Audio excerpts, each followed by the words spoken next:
നമുക്ക് തിരുവനന്തപുരത്തേക്ക് പോകാം. അവിടെ അമീബിക് മസ്തിഷ്ക ജ്വരവുമായി ബന്ധപ്പെട്ടുള്ള ആശങ്ക കഴിഞ്ഞ ദിവസം ചികിത്സയിലുള്ള യുവാക്കളുടെ വിവരങ്ങളൊക്കെ പുറത്തുവിട്ടിരുന്നു. അവരുടെ ആരോഗ്യനില നിലവിൽ തൃപ്തികരമാണ് എന്നുള്ളത് തന്നെയാണ് ആശ്വാസകരമായ വാർത്ത. പക്ഷേ ജില്ലയിൽ പ്രത്യേക ജാഗ്രത വേണമെന്നാണ് മെഡിക്കൽ ഓഫീസർ അടക്കമുള്ള ആളുകൾ അറിയിച്ചിരിക്കുന്നത്. അപ്പോൾ 4 പേർ ഇപ്പോൾ അവിടെ ആശുപത്രിയിൽ കഴിയുന്നുണ്ട് എന്നുള്ളതാണ്. മറ്റൊന്ന് മഴയുമായി ബന്ധപ്പെട്ടുള്ള വാർത്തകളാണ്. കാർമേഘം ഒഴിയുന്നുണ്ട്. സംസ്ഥാനത്ത് ഇന്ന് എവിടെയും മഴ മുന്നറിയിപ്പില്ല എന്നുള്ള വാർത്തകൾ കൂടിയുണ്ട്. RB സനൂപാണ് വിവരങ്ങൾ നൽകാനായി ചേരുന്നത്. സനൂപ്, നിരവധി അസുഖങ്ങൾ ഈ മഴക്കാലവുമായി ബന്ധപ്പെട്ടുണ്ടാവുക സ്വാഭാവികമാണ്. പക്ഷേ ഓരോ വർഷവും കേരളം ഇങ്ങനെ പുതിയ അസുഖങ്ങൾ അതിനെ പേടിച്ച് കഴിയേണ്ടി വരുന്ന ഒരവസ്ഥയിലാണ്.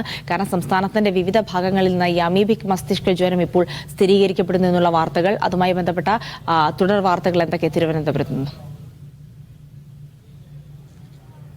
ജിൽസി, മലബാറിൽ റിപ്പോർട്ട് ചെയ്ത ഈ മസ്തിഷ്ക ജ്വരം അത് തിരുവനന്തപുരത്തും റിപ്പോർട്ട് ചെയ്യുന്നുണ്ട്. ഇന്നിപ്പോൾ 4 യുവാക്കൾ തിരുവനന്തപുരം മെഡിക്കൽ കോളേജിൽ ചികിത്സയിൽ കഴിയുകയാണ്. അവരുടെ ആരോഗ്യനില തൃപ്തികരമെന്ന് മെഡിക്കൽ ഓഫീസർ വ്യക്തമാക്കിയിട്ടുണ്ട്. പക്ഷേ എന്നാൽ പോലും തിരുവനന്തപുരം ജില്ലയിൽ ശക്തമായിട്ടുള്ള ഒരു പ്രത്യേക ജാഗ്രത തന്നെ തുടരണമെന്നുള്ള കാര്യമാണ് മെഡിക്കൽ ഓഫീസർ നൽകുന്നത്. കഴിഞ്ഞ മാസം രോഗം സ്ഥിരീകരിച്ച് ഒരു യുവാവ് മരണപ്പെട്ടിരുന്നു. അതിന് പിന്നാലെയാണ് അതേ കുളത്തിൽ തന്നെ കുളിച്ച മറ്റ് യുവാക്കൾക്ക് കൂടി ഈ അമീബിക് മസ്തിഷ്ക ജ്വരം സ്ഥിരീകരിച്ചത്. അതുകൊണ്ട് തന്നെ പ്രത്യേക ജാഗ്രതാ നിർദ്ദേശം വേണമെന്നുള്ള കാര്യമാണ് ഇപ്പോൾ നൽകിയിട്ടുള്ളത്. അതേപോലെ തന്നെ ഈ കെട്ടിക്കിടക്കുന്ന വെള്ളം, മലിനമായിട്ടുള്ള കുളം, അവിടെ ഒന്നും ഇറങ്ങി കുളിക്കരുത് എന്നുള്ള നിർദ്ദേശം നൽകിയിട്ടുണ്ട്. ഒരുപക്ഷെ രോഗം ലക്ഷണങ്ങൾ കണ്ടു തുടങ്ങിയാൽ എത്രയും വേഗം തന്നെ സ്വയചികിത്സ ഒഴിവാക്കി ആശുപത്രിയിൽ റിപ്പോർട്ട് ചെയ്യണമെന്നുള്ള നിർദ്ദേശവും നൽകിയിട്ടുണ്ട്. എലിപ്പനിയുമായി ബന്ധപ്പെട്ട് കൂടി ഒരു ജാഗ്രത തുടരണമെന്ന് ഉണ്ട്. കാരണം ഈ മലിനജലം അല്ലെങ്കിൽ കെട്ടിക്കിടക്കുന്ന വെള്ളത്തിലൊക്കെ ഇറങ്ങുകയാണെങ്കിൽ